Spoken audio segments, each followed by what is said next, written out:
Hey Fox, hello and welcome to this YouTube channel. In this video, I'm gonna teach you how to fix MS SQL Server 2019. A required file could not be downloaded here on your Windows or computer. So without any further ado, let's get started. The very first step that you need to do is you need to navigate here at the bottom search bar and type for PowerShell. The moment you have typed it, wait until a best match, which is a system called Windows PowerShell, would appear, where here you need to go and run as administrator. If your user account control would ask you to say yes, proceed with yes so that you would be able to give permission on running the system as administrator. Here you need to copy a command text that I'll be including at the description box below. So those are two command texts. You need to copy all of that. Okay?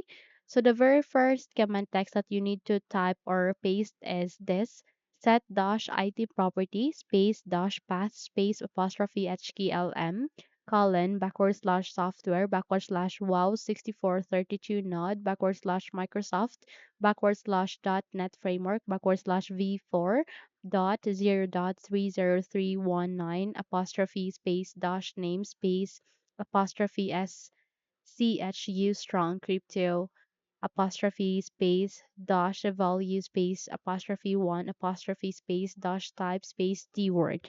So you need to copy this long command and paste it here at the Windows PowerShell and click on enter. Once you have the click on it, proceed by typing the second command, which is this. So it is set dash item property space dash path space apostrophe HKLM dot colon backward slash software backward slash Microsoft backward slash dot net framework backward slash v4 dot 0.30319 apostrophe space dash name space apostrophe SCH strong crypto apostrophe space dash value space apostrophe one apostrophe space dash type space D word. So proceed by typing.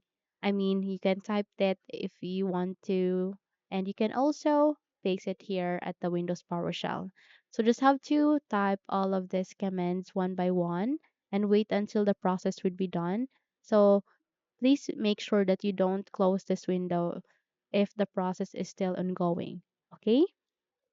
Just leave the command prompt, the Windows PowerShell window opened and don't close the window.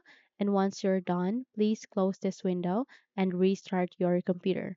It is a must to restart your computer in order to apply on the actions that you have performed in this video in order to make any changes. Once you have restarted it, check if your problem has been fixed. Okay?